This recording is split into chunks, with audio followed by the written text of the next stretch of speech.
오늘 함께 나누신 말씀은 마가복음 14장입니다. 마가복음 14장 32절에서 42절의 말씀입니다.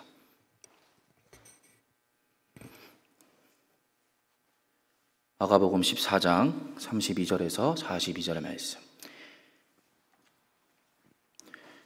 이 말씀을 함께 교독하도록 하겠습니다. 제가 먼저 읽겠습니다. 그들이 겟세마네라 하는 곳에 이르매 예수께서 제 아들에게 이르시되 내가 기도할 동안에 너희는 여기 앉아 있으라 하시고 베드로와 야고보와 요한을 데리고 가실새 심히 놀라시며 슬퍼하사 말씀하시되 내 마음이 심히 고민하여 죽게 되었으니 너희는 여기 머물러 깨어 있으라 하시고 조금 나아가사 땅에 엎드려 될 수 있는 대로 이 때가 자기에게서 지나가기를 구하여 이르시되 아빠 아버지여 아버지께는 모든 것이 가능하오니 이 잔을 내게서 옮기시옵소서. 그러나 나의 원대로 마시옵고 아버지의 원대로 하옵소서 하시고 돌아오사 제자들이 자는 것을 보시고 베드로에게 말씀하시되 시몬아 자느냐 내가 한 시간도 깨어 있을 수 없더냐. 시험에 들지 않게 깨어 있어 기도하라. 마음에는 원이로되 육신이 약하도다 하시고 다시 나아가 동일한 말씀으로 기도하시고 다시 오사 보신즉 그들이 자니 이는 그들의 눈이 심히 피곤함이라. 그들이 예수께 무엇으로 대답할 줄을 알지 못하더라. 세 번째 오사 그들에게 이르시되 이제는 자고 쉬라. 그만 되었다. 때가 왔도다. 보라 인자가 죄인의 손에 팔리느니라. 함께 읽겠습니다. 일어나 함께 가자. 보라 나를 파는 자가 가까이 왔느니라. 아멘. 네, 대선 결과에 궁금증을 안고 수협에 참여하시는 우리 모든 성도님들 환영하고 축복합니다. 잠시 궁금증을 내려놓고 우리 말씀을 집중해서 듣기 원합니다. 오늘은 네 권의 복음서 하나의 복음 이야기 6번째 주제를 나누고자 합니다. 지난번 주제를 나눈 지 벌써 3주 정도 지나서 많이 잊어버리셨을 것 같습니다. 잠깐 다시 내용을 되돌아보기 원합니다. 앞에 4주 동안은 각각의 복음서의 특징과 핵심이 되는 신학적 메시지를 나누었습니다. 그 4가지 이미지, 사람, 사자, 소, 독수리 이미지를 통해 복음서의 다양성을 나누었습니다. 그런데 이 복음서가 다양성을 지니고 있지만 그 속에 통일성을 갖고 있다고 말씀드렸습니다. 결국 한 분이신 예수님의 4개의 초상을 그리고 있는 복음서라는 것을 말씀드렸습니다. 이 아기가 처음에 사진관에 가서 찍은 사진의 이야기를 기억하실 것입니다. 처음 사진관에 간 아이는 다양한 모습의 사진이 찍혔습니다. 그런데 결국 그 모든 그 아이의 모습은 한 아이를 보여주는 것이었습니다. 복음서도 마찬가지입니다. 예수님의 4개의 초상, 마태, 마가, 누가, 요한의 이 4개의 초상을 갖고 있지만 결국 한 분 예수님을 증거하는 4중 복음서입니다. 그렇지만 이 다양성 속에서 통일성 있게 읽는다는 것은 쉬운 일이 아니라는 것을 또한 말씀드렸습니다. 그래서 이 4권의 복음서를 조화롭게 읽기 위해서 2가지 방법을 말씀드렸습니다. 첫 번째는 이 복음서의 사회 문화적 배경을 염두하며 읽어야 한다고 말씀드렸습니다. 사회 문화적 배경은 모든 복음서에 나타나 있는 부분입니다. 그래서 복음서를 읽을 때마다 이 배경을 염두하고 읽어야 합니다.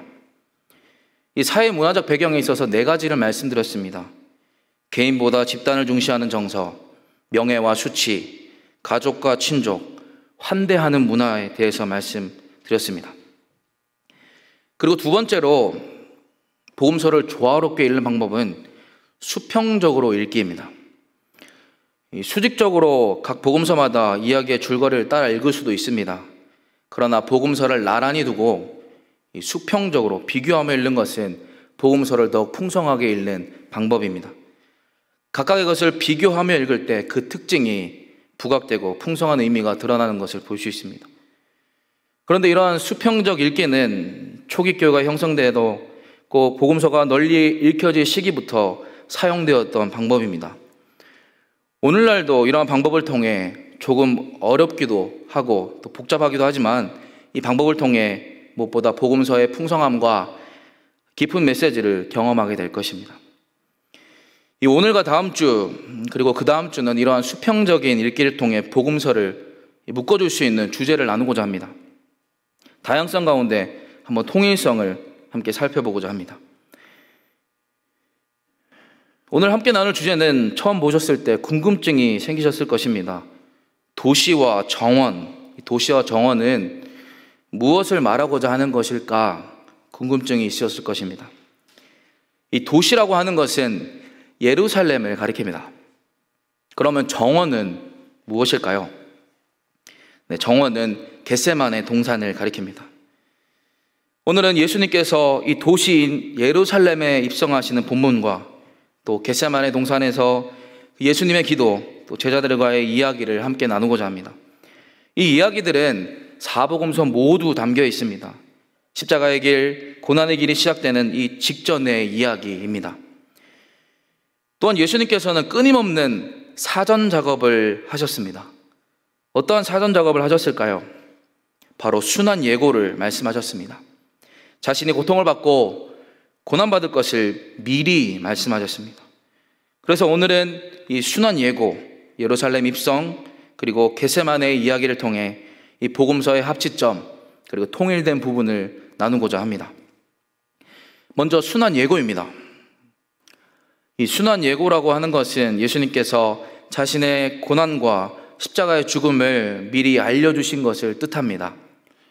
십자가와 고난이 실체라면 그것의 그림자가 순환 예고라고 할 수 있습니다. 이 순환 예고, 곧 이 그림자는 예수님의 이야기 끝에 가서 깊숙한 부분까지 들이오는 것을 볼 수 있습니다. 그렇게 깊숙한 부분까지 들이오는 것은 미래에 일어날 사건이 하나님의 뜻 가운데 예정되어 있음을 보여주기 때문입니다. 이 순환 예고는 네 권의 복음서에 모두 들어가 있는 것을 볼 수 있습니다. 어떤 한 복음서에만 있는 것이 아니라 네 권의 복음서 모두 들어가 있습니다. 이렇게 한 곳이라도 빠짐없이 들어갔다고 하는 것은 그만큼 깊은 의미가 담겨 있으며 중요한 부분이 있음을 이야기합니다. 그런데 순환 예고는 모든 복음서에 똑같은 형태와 내용으로 기록되어 있지 않습니다. 조금씩 다른 것을 볼 수 있습니다. 강조점이 조금씩 다른 것을 보게 됩니다. 이 첫 번째 순환 예고부터 한번 살펴보겠습니다. 마태복음 16장 21절입니다. 마태복음 16장 21절을 함께 읽어보겠습니다. 16장 21절 함께 읽겠습니다. 시작. 이때로부터 예수 그리스도께서 자기가 예루살렘에 올라가 장로들과 대제사장들과 서기관들에게 많은 고난을 받고 죽임을 당하고 제3일에 살아나야 할 것을 제자들에게 비로소 나타내시니. 이 마태복음에서는 예수님께서 예루살렘에 올라가 고난을 받고 죽임을 당하는 사실을 이야기합니다. 예루살렘에 꼭 올라가야만 한다는 사실을 드러냅니다. 그리고 예수님이 겪게 될 일을 한번 보십시오. 어떠한 일을 겪게 됩니까? 장로들과 대제사장들과 서기관들에게 많은 고난을 받고 죽임을 당하고 라고 기록되어 있습니다. 고난받고 죽임당할 것을 이야기합니다. 그런데 마가복음과 누가복음에 가서 하나 더 추가되는 것을 볼 수 있습니다. 먼저 마가복음 8장 31절입니다. 마가복음 8장 31절 함께 읽겠습니다. 시작.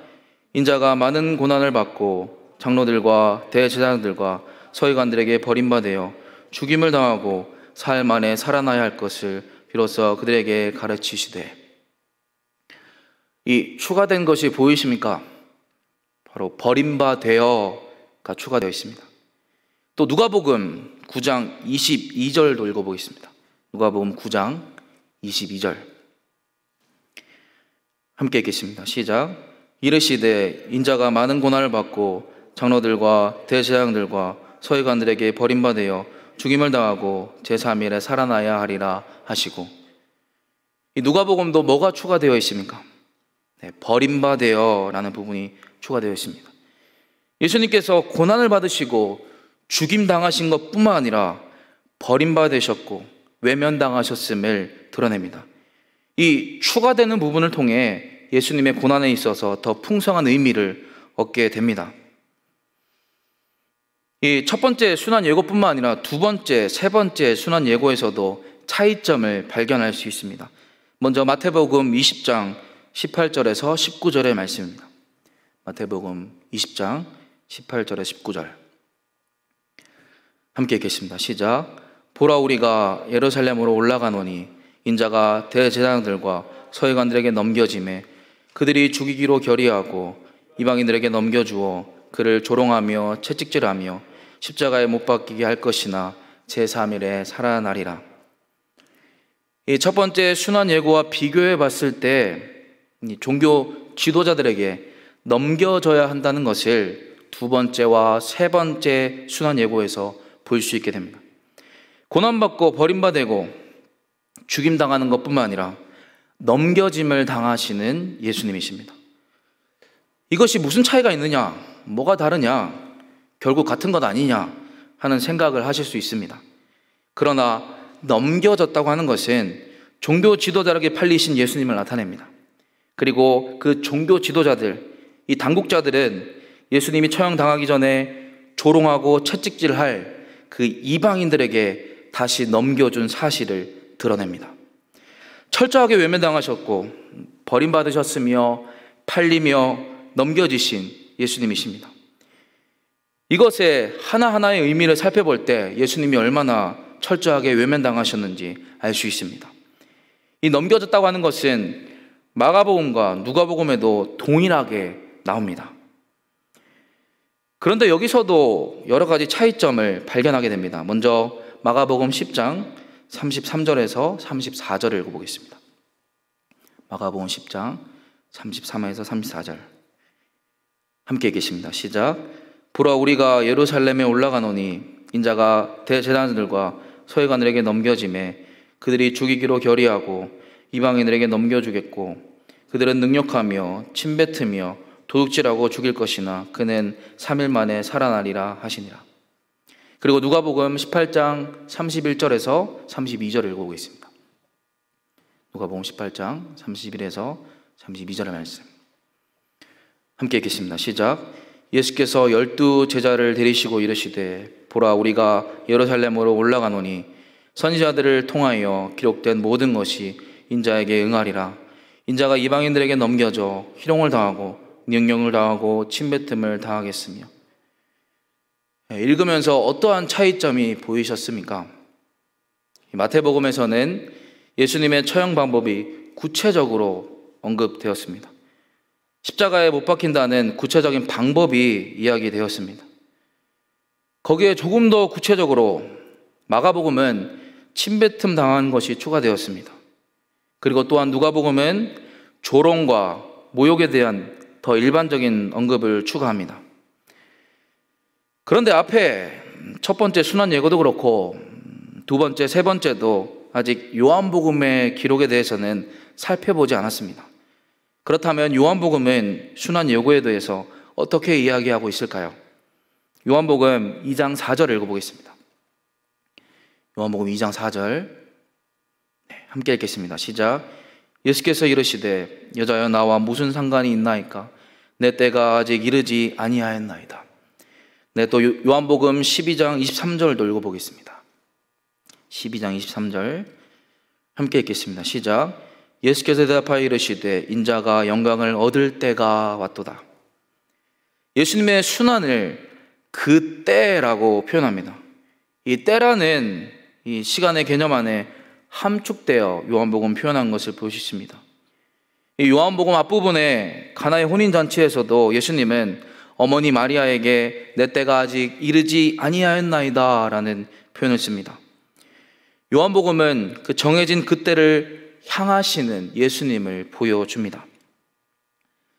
이렇게 예고된 사건은 결국 예수님의 죽음과 부활로 끝납니다. 예수님의 죽으심과 다시 살아나심으로 순환 예고가 성취됩니다. 그런데 이 순환 예고는 각각의 복음서마다 강조점을 달리하거나 더 추가하여 예수님의 순환 예고의 말씀을 부각시킵니다. 다양한 방식으로 그 목적을 달성하고 있는 것입니다. 이 4개의 복음서를 읽는 독자인 우리는 하나의 복음서만 볼 때 더 풍성한 의미를 얻기는 쉽지 않습니다. 단편만 보게 될 것입니다. 그러나 이렇게 네 권의 복음서를 나란히 두고 읽을 때 각각의 복음서의 저자가 전달하고 하는 의미가 더욱 명확하게 보일 것입니다. 그리고 결국 한 분이신 예수님을 드러내고자 하는 이 복음서의 이 목적을 명확하게 볼 수 있을 것입니다. 이제 예수님의 순환 예고가 실현되는 첫 시작점, 이 시작점을 살펴보고자 합니다. 두 번째로 찬사입니다. 찬사는 예수님께서 예루살렘에 입성하실 때 받으셨던 찬사입니다. 이 찬사의 부분도 각 복음서 모두 나타나 있는 것을 볼 수 있습니다. 먼저 예수님이 예루살렘에 입성하시면서 하셨던 일이 무엇입니까? 마태복음 21장 1절에서 3절을 읽어보겠습니다. 마태복음 21장 1절에서 3절입니다. 21장 1절에 3절 함께 읽겠습니다. 시작. 그들이 예루살렘에 가까이 가서 감람산 벳박에 이르렀을 때에 예수께서 두 제자를 보내시며 이르시되 너희는 맞은편 마을로 가라. 그리하면 곧 매인 나귀와 나귀 새끼가 함께 있는 것을 보리니 풀어 내게로 끌고 오라. 만일 누가 무슨 말을 하거든 주가 쓰시겠다 하라. 그리하면 즉시 보내리라. 예수님께서 제자들에게 뭐라고 말씀하십니까? 나귀를 끌고 오라고 말씀하십니다. 그리고 그 나귀를 어떻게 하십니까? 요한복음 12장 14절입니다. 요한복음 12장 14절 함께 읽겠습니다. 시작. 예수는 한 어린 나귀를 보고 타시니. 예수님은 이 어린 나귀를 타고 가십니다. 제가 어린 나귀를 탄다고 생각하면 쉽지 않았을 것 같은데 예수님은 조금 가벼우셨던 것 같습니다. 그런데 예수님의 행동은 우리가 잘 알고 있는 것처럼 그냥 이루어지는, 그냥 하시는 행동이 아니었습니다. 갑자기 된 일이 아니었습니다. 스가랴 9장 9절입니다. 스가랴 9장 9절 함께 읽겠습니다. 시작. 시온에 따라 크게 기뻐할지어다. 예루살렘에 따라 즐거이 부를지어다. 보라, 내 왕이 내게 임하시나니 그는 공의로우시며 구원을 베푸시며 겸손하여서 나귀를 타시나니 나귀의 작은 것 곧 나귀 새끼니라. 이 예언의 말씀을 성취하시는 예수님이십니다. 스가랴의 예언은 겸손하여서 나귀를 타시나니 라고 기록되어 있습니다. 그래서 복음서는 이 나귀를 표현하기를 아직 아무도 타보지 않은 나귀 새끼라고 기록되어 있습니다. 마가복음 11장 2절과 누가복음 19장 30절에 이렇게 표현되어 있는 것을 볼 수 있습니다. 이 나귀는 길들여지지 않은 나귀입니다. 예수님이 이 나귀를 아무런 어려움 없이 타신다는 것 그 자체가 놀라운 일입니다. 하지만 이 부분에 있어서 무엇보다 중요한 것은 메시아의 권위가 드러나고 동시에 겸손의 왕이신 예수님의 모습이 드러난다는 점입니다. 그리고 어린 나귀에 오르신 예수님은 예루살렘을 향하시며 사람들에게 그는 주의 이름으로 오시는 분이라는 찬사를 받으십니다. 이 찬사는 네 권의 복음서 모두 기록되어 있습니다. 또 조금 다른 부분이 있다면 순서가 다르거나 또 생략되어 있는 부분도 있지만 이 사건은 네 권의 복음서 모두 들어가 있는 것을 볼 수 있습니다. 먼저 마태복음 21장 9절입니다. 마태복음 21장 9절 함께 읽겠습니다. 시작. 앞에서 가고 뒤에서 따르는 무리가 소리 높여 이르되 호산나 다윗의 자손이여 찬송하리로다. 주의 이름으로 오시는 이여 가장 높은 곳에는 호산나 하더라. 이 네 권의 복음서 모두 무리들의 찬사가 들어가 있습니다. 각 부분에서 우리가 잘 알고 있는 호산나가 나옵니다. 호산나 뜻이 무엇입니까? 구원해 주시옵소서라는 뜻입니다. 이 외침은 또한 어디에 근거할까요? 시편 118편에 근거합니다. 시편 118편 22절에서 26절을 읽어보겠습니다. 118편 22절에서 26절 함께 읽겠습니다. 시작. 건축자가 버린 돌이 집 모퉁이의 머릿돌이 되었나니 이는 여호와께서 행하신 것이요 우리 눈에 기이한 바로다. 이날은 여호와께서 정하신 것이라. 이날에 우리가 즐거워하고 기뻐하리로다. 여호와여 구하옵나니 이제 구원하소서. 여호와여 우리가 구하옵나니 이제 형통하게 하소서. 여호와의 이름으로 오시는 자가 복이 있음이요 우리가 여호와의 집에 너희를 축복하였도다. 이 시편에서는 호산나 여호와여 구하옵나니 이제 구원하소서 이러한 것뿐만 아니라 돌에 대해서도 나옵니다. 앞에서 버린 돌을 이야기합니다. 건축자가 버린 돌이 어떻게 되었다고 말씀하고 있습니까?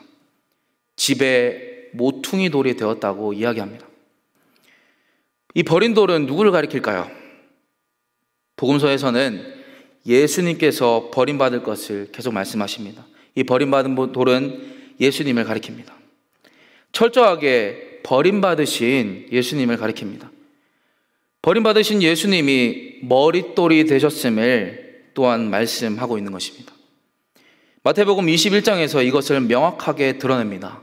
마태복음 21장 41절에서 42절의 말씀입니다.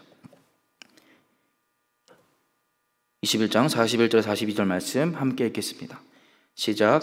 그들이 말하되 그 악한 자들을 진멸하고 포도원은 제때에 열매를 바칠 만한 다른 농부들에게 새로 줄지니이다. 예수께서 이르시되 너희가 성경의 건축자들이 버린 돌이 모퉁이 돌이 되었나니 이것은 주로 말미암아 된 것이요 우리 눈에 기이하도다 함을 읽어본 일이 없느냐. 그런데 우리는 여기서 질문이 하나 생깁니다. 예수님께서는 이제 예루살렘에서 펼쳐질 운명을 아시는 분이십니다. 이 사실을 아셨지만 그럼에도 불구하고 예루살렘에 입성하시는 예수님이십니다. 그리고 이전까지 거부해왔던 왕권, 이 높임받는 것을 수용하시는 것처럼 보입니다. 이런 예수님의 모습을 우리는 어떻게 이해해야 할까요? 이 부분은 하나의 답변으로 해결되는 것이 아니라 여러 가지 답변을 암시합니다. 그리고 여러 가지 답변을 통해 풀어지는 질문입니다. 그러므로 이 각 복음서의 초점, 다양한 강조점을 파악할 때 이 질문을 쉽게 풀어볼 수 있습니다. 먼저 마태복음은 예언의 성취에 초점을 둡니다. 나귀를 타고 겸손의 왕으로 입성하시는 예수님의 모습을 그리고 있습니다. 또 마가복음은 비밀이라는 주제와 연결되어 있습니다. 특히 마가복음은 이 비밀이라는 주제, 메시아의 비밀이 많이 나타나 있습니다. 특히 예수님의 여정 속에서 자신의 정체를 숨기는 듯한 그러한 모습이 더욱 부각되는 마가복음입니다. 그러한 비밀을 이제 예루살렘 입성을 통해 참된 메시아이심을 공개적으로 밝히는 것이 됩니다. 누가복음과 요한복음은 예수님께서 기적을 일으키신 것에 대한 사람들의 반응이 강조됩니다. 그리고 요한복음은 추가해서 이후에 제자들의 반응도 기록하고 있습니다. 요한복음 12장 14절에서 16절입니다. 요한복음 12장 14절에서 16절 함께 읽겠습니다. 시작. 예수께서 한 어린 나귀를 보고 타시니 이는 기록된 바 시온 따라 두려워하지 말라 보라 너희 왕이 나귀 새끼를 타고 오신가 함과 같더라. 제자들은 처음에 이 일이 깨닫지 못하였다가 예수께서 영광을 얻으신 후에야 이것이 예수께 대하여 기록된 것임과 사람들이 예수께 이같이 한 것임이 생각났더라. 요한복음은 예수님의 행동을 온전히 이해하지 못한 제자들의 모습까지 드러냅니다. 그리고 예수님께서 영광을 얻으신 후에야 알게 되었음을, 또 제자들이 깨닫게 되었음을 기록하고 있습니다. 이와 같은 각 복음서의 강조점, 이 다양성을 통해 예수님이 자신의 운명을 아시면서도 왜 그 길을 가셨는가? 거부해왔던 왕권을 왜 수용하는 것처럼 보이는가? 라는 질문에 답을 얻을 수 있습니다. 예수님은 하나님의 말씀을 성취하시기 위해서 그렇게 하셨습니다. 그리고 비밀이었던 것을 밝히 드러내는 일을 하셨습니다. 또한 예수님께 찬사를 보내는 사람들의 모습을 통해 예수님의 능력이 부각되었습니다. 그리고 참된 의미를 이해하지 못했던 모습도 드러나게 하시는 예수님이십니다. 예수님이 나귀를 타시고 예루살렘에 입성하시는 모습은 단순히 그렇게 하셔야 하기 때문에 가신 것으로 이해한 것에 그쳐서는 안 됩니다. 예수님께서 예루살렘, 곧 도시에 입성하시는 것은 표면적인 의미만 있는 것이 아닙니다. 복음서의 각각의 초점을 통해 깊은 묵상을 요구하는 열린 사건인 것입니다. 다양한 의미와 메시지를 찾을 수 있는 열린 사건입니다. 그러므로 한 부분만 단편적으로 읽는 것이 아니라 다양한 의미를 염두에 두고 읽을 때 예수님의 행적, 예수님의 행동을 더 깊이 있게 읽을 수 있습니다. 예수님께서 왜 그렇게 해야만 했는지 한 복음서만 놓고 보는 것이 아니라 상호 보완적으로 볼 때 깊은 뜻을 쫓아갈 수 있습니다. 계속해서 이 버림받으셨던 예수님의 모습은 겟세마네 동산에서도 드러납니다. 슬픔에 잠기시는 예수님의 모습을 통해 진정한 승리를 위해 치러야 했던 그 희생이 부각됩니다. 예수께서 고난과 철저한 버림받으셨음을 드러냅니다. 이 겟세마네에서의 예수님의 모습은 예수님의 여정의 그 방향과 목적을 보여줍니다. 오늘 시작하면서 읽었던 마가복음 14장 32절에서 42절의 말씀이 이 겟세마네 동산의 이야기의 그 모든 부분을 담고 있다고 할 수 있습니다. 무엇보다 겟세마네 동산에서 보여주시는 예수님의 모습은 슬픔에 잠긴 모습입니다. 마가복음 14장 33절과 34절입니다. 마가복음 14장 33절과 34절 함께 읽겠습니다. 시작. 베드로와 야고보와 요한을 데리시고 가실새 심히 놀라시며 슬퍼하사 말씀하시되 내 마음이 심히 고민하여 죽게 되었으니 너희는 여기 머물러 깨어 있으라 하시고, 이 버림받을 것을 아시는 예수님은 괴로워하십니다. 깊은 슬픔에 잠겨있는 예수님의 모습입니다. 이 슬픔에 잠겨있는 예수님은 또 어떤 모습을 보여주십니까? 마가복음 14장 35절입니다. 35절 함께 읽겠습니다. 시작. 조금 나아가사 땅에 엎드리어 될 수 있는 대로 이때가 자기에게 지나가기를 구하여. 기도하시는 예수님의 모습을 볼 수 있습니다. 그런데 예수님의 기도 속에 어떤 마음이 담겨 있습니까? 이때가 지나가길, 고난이 나에게 지나가길 원하는 마음이 예수님께 있었습니다. 이 모든 고통과 고난을 아셨던 예수님은 이 괴로운 심정을 피하고 싶어 하셨던 것입니다. 그러나 결국 예수님은 어떻게 기도하셨습니까? 마가복음 14장 36절입니다. 36절 함께 읽겠습니다. 시작. 이르시되 아빠 아버지여, 아버지께는 모든 것이 가능하오니 이 잔을 내게서 옮기시옵소서. 그러나 나의 원대로 마시옵고 아버지의 원대로 하옵소서 하시고. 아버지께는 모든 것이 가능하오니 이 잔을 내게서 옮겨달라고 예수님은 기도하십니다. 앞에 35절의 기도와 이어지는 것입니다. 예수님의 인간적인 바람이 들어가 있는 기도입니다. 또한 잔이라고 하는 것은 무엇입니까? 잔은 고난을 의미합니다. 구약에서 잔이라고 하는 이미지는 시편이나 이사야서 같은 곳에서 고난과 신적인 심판에 있어서 주로 사용되던 이미지입니다. 예수님은 이 자신에게 닥칠 고난, 이 버림받음을 받지 않기를 바라는 마음, 인간적인 마음이 있었습니다. 그리고 그것을 솔직하게 기도하셨습니다. 하지만 결국 어떻게 기도하십니까? 그러나 나의 원대로 마시옵고 아버지의 원대로 하옵소서라고 기도합니다. 이 기도는 마태, 마가, 누가복음에 나옵니다.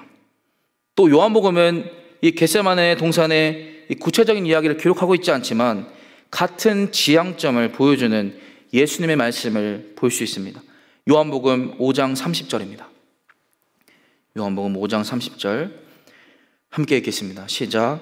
내가 아무것도 스스로 할 수 없노라. 듣는 대로 심판하노니 나는 나의 뜻대로 하려 하지 않고 나를 보내신 이의 뜻대로 하려 함으로 내 심판은 의로우니라. 요한복음도 아버지의 뜻, 아버지의 원대로 할 것을 드러냅니다. 모든 복음서에서 예수님께서 바라보는 방향, 바라보는 지향점이 같습니다. 어떤 방향입니까? 바로 아버지의 뜻을 이루는 것입니다. 아버지의 뜻을 따라가는 것입니다. 복음서에서 예수님은 한 방향을 향해 걸어가셨습니다. 하나님 아버지의 뜻이었습니다. 아버지의 뜻을 향해 걸어가셨고 고난과 고통을 하시며 괴로워하셨지만 결국 아버지의 뜻을 선택하셨습니다. 아버지의 뜻이 이루어지기를 원하셨습니다. 그런데 이 아버지의 뜻은 무엇입니까? 바로 사랑하시는 자녀들을 위해 대신 희생당하시는 것입니다. 하나님의 아들이신 예수님께서 대속물로 드려지는 것입니다. 이것은 예수님 자신만을 위한 일이 아니었습니다. 자기 자신만을 위한 일이 아니었습니다. 다른 이들을 위한 일이었습니다. 사랑하는 자녀들을 위한 것이었습니다. 예수님은 이 아버지의 뜻을 향해 걸어가셨습니다. 괴로운 고통과 고난을 하셨지만 그 뜻이 이루어지길 바라며 신실함을 보여주셨습니다. 겟세마네 동산에서 제자들의 모습은 이 예수님의 모습과 반대되는 모습을 보여줍니다. 영적, 육적 두남으로 신실함을 보여주지 못한 제자들의 모습을 보게 됩니다. 하지만 예수님은 힘들고 어렵지만 포기하고 싶으셨지만 아버지의 뜻에 복종하셨습니다. 어려움에 함몰되지 않고 아버지께 맡기며 아버지의 뜻에 순종하셨습니다. 복음서는 이러한 아버지의 뜻을 향해 가시는 예수님을 일관성 있게 드러냅니다. 포기하고 싶은 고난의 길이지만 묵묵히 신실함으로 걸어가시는 예수님의 모습을 사복음서 모두 증언합니다. 이 증언은 우리에게 어떠한 의미가 있을까요? 신실한 예수님의 모습은 우리에게 어떠한 메시지가 있을까요? 아버지의 뜻을 향해 가시는 예수님의 모습을 묵상하며 우리가 구원받은 것에 감격하고 기뻐하는 것에 끝나서는 안 된다는 것입니다. 구원의 감격을 누리는 것뿐만 아니라 아버지의 뜻을 이루는데 보탬이 되는 것까지 나아가야 한다는 것입니다. 아버지의 뜻, 곧 타인을 위한 삶입니다. 다른 이들이 하나님을 알아가고 돌아오는데 보탬이 되는 것입니다. 나의 희생, 나의 헌신으로 다른 이들이 하나님을 알고 누리는 데 나아갈 수 있도록 돕는 것입니다. 복음서는 그냥 단순히 예수님의 삶을 소개하고 보여주는 것에 그치지 않습니다. 복음서에 나타난 예수님의 삶을 본보기로 삼고 그대로 살아갈 것을 초청하고 있습니다. 그리고 그 삶을 살아내는 것이 신앙생활입니다. 하지만 예수님의 삶을 본보기로 살아가다 보면 내가 이렇게까지 희생해야 되나? 이렇게까지 헌신해야 되나? 메마르다라는 생각이 들 때가 있습니다. 예수님께서도 겟세마네 동산 그 정원에서의 기도가 그러한 힘듦, 어려움을 볼 수 있었습니다. 그러나 기억하십시오. 예수님의 기도를 한번 기억해 보십시오. 결국 내 뜻이 아닌 아버지의 뜻을 예수님께서는 따르셨습니다. 힘든 길이지만 포기하고 싶고 내려놓고 싶지만 결국 신실하게 아버지의 뜻을 구하셨습니다. 그리고 그 뜻에 복종하셨습니다. 복음서는 너희도 이러한 삶을 살아가라, 아버지의 뜻에 맞춰 삶을 조정하라 고 이야기합니다. 뻔히 보이는 어려움과 고난의 연속이지만 타인을 위한 아버지의 뜻을 따를 것을 복음서는 이야기하고 있습니다. 사랑하는 여러분, 우리는 사순절을 보내고 있습니다. 어쩌면 이 사순절에 맞춰서 오늘 나눈 말씀, 또 이후에 나눌 말씀이 이 기간에 예수님을 묵상하는 데 도움이 될지 모르겠습니다. 그러나 여러분은 어떻게 사순절을 보내시겠습니까? 무엇보다 이 기간에 복음서를 읽고 묵상하며 결국 아버지의 뜻을 따랐던 예수님의 모습을 구체적으로 살펴보시지 않으시겠습니까? 그리고 그 아버지의 뜻을 따랐던 예수님을 보며 나의 삶을 점검해보는 사순절 기간이 되면 어떨까요? 사순절 기간은 단순히 예수님이 아프셨고 어려움을 겪으셨다는 것에 공감하는 정도로 끝나는 기간이 아닐 것입니다. 예수의 삶이 본보기가 되어 십자가의 도를 따르는 삶, 그 삶을 점검하고 실현해보는 삶으로 나아가는 기간이 사순절 기간일 것입니다. 여기 머물러 나와 함께 깨어 있으라는 예수님의 이 연대 요청을 기억하며 깊은 영적인 잠에 들어있는 이 어려운 시기에 우리의 신앙을 흔들어 깨우기 원합니다. 과연 나는 아버지의 뜻을 향해 가고 있는가? 철저한 점검이 있는 기간이 되길 소망합니다. 이 네 권의 복음서를 읽으며 아버지의 뜻을 따라가는 우리의 삶이 되길 축복합니다. 함께 기도하겠습니다.